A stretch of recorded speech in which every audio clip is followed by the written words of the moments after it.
Mesto Nitra, Nitrianská humanitná spoločnosť Homo Nitriensis a Lions Club zorganizovali opäť po roku mestský charitatívny ples.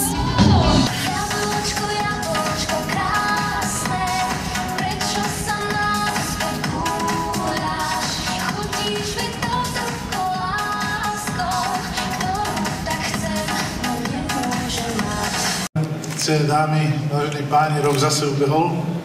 Zase sme tu, čo je dobré, pretože už to bolo povedané, že sme v kultovom prostredí, parku kultúry a oddychu.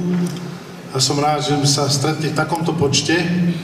A takisto som rád, že môžeme svojou účasťou prispieť obidvom týmto organizáciám, ktoré tu stoja vedľa mňa, jednak Homo Nitriensis a Lions Clubu, na ich aktivity, ktoré nie sú malé.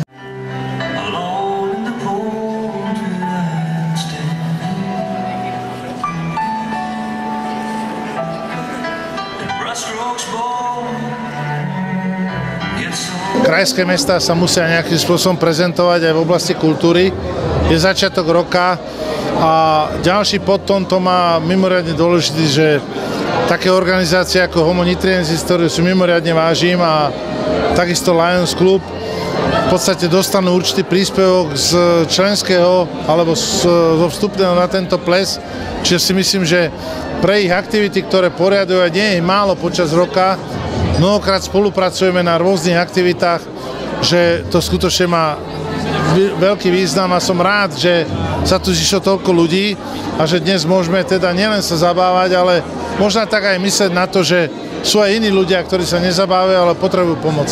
Takýto ples sa nedá urobiť bez toho, aby prispeli na podnikatelia.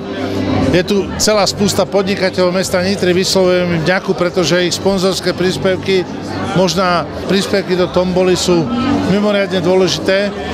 Taktiež netreba zabudnúť na našu organizáciu ako mesto, pretože odbor kultúry, sekretariát, protokol, to sú všetko inštitúcie, ktoré sa zaslúžia plné uznanie, urobili všetko preto, aby teda to bolo na úrovni pripravené, aj keď možno to nie je tak honosné ako ples v opere, ale je to príležitosť, aby sa Nitra stretla a myslím si, že účasť svedčí, že sa nám to darí a verím, že z roka na rok budeme rásť a že budeme skutočne robiť všetko preto, aby ten výťažok pre tých, ktorí neplesajú, ale potrebujú pomoc, bol čo najlepší. Snažíme sa urobiť všetko preto, aby to, čo sme jednak vo voľbách komunálnych v novembri sľubovali, ale aby sa aj naplnilo.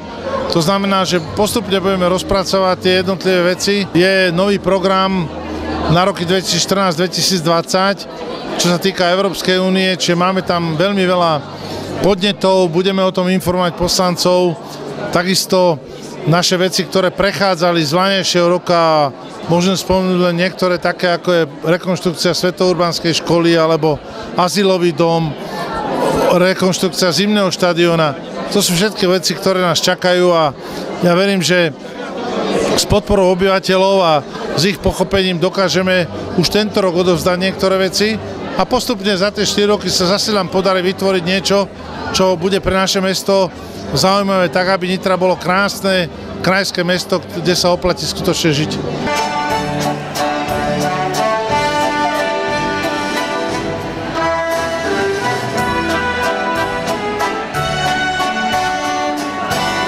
Našich pravidelných a už zaužívaných aktivít, ako je naša účasť v blížiacich sa fašiangových trhoch, kde budeme získavať peniažky na naše charitatívne akcie, samozrejme podobne aj účasť na vianočných trhoch. Ešte medzi tým chystáme aj ďalšie zaujímavé aktivity, napríklad stretnutie s bývalým prezidentom Slovenskej republiky, pánom Šusterom, s ktorým budeme hovoriť o jeho spisovateľských aktivitách a nechcem ďalej vymenovávať ešte mnohé iné aktivity, pretože niektoré si nechávame pre seba ako prekvapenie pre našich priaznivcov, pre obyvateľov Nitry aj okolia, pretože za tých 23 rokov činnosti, ktoré od vzniku Homo Nitriensis Nitrianskej humanitnej spoločnosti v roku 1992 neustále propagujeme a neustále realizujeme, tak je to čas čas vhodný na to,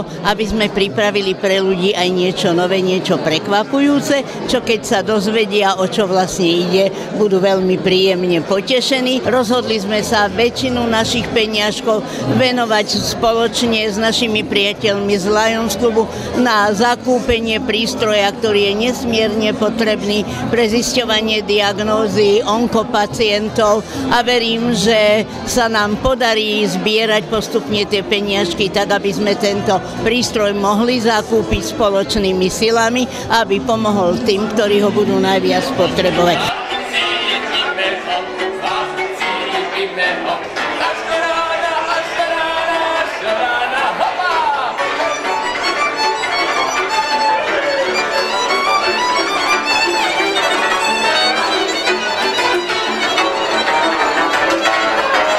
Lions Club je klub 20-ročnou, 22-ročnou históriou.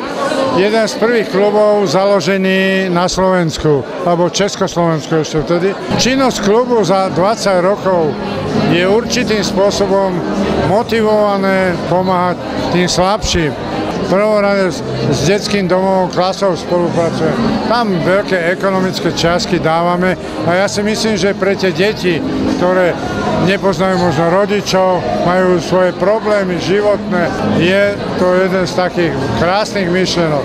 Netreba mať veľké ciele, ale také ciele, ktoré vieme uskutočniť.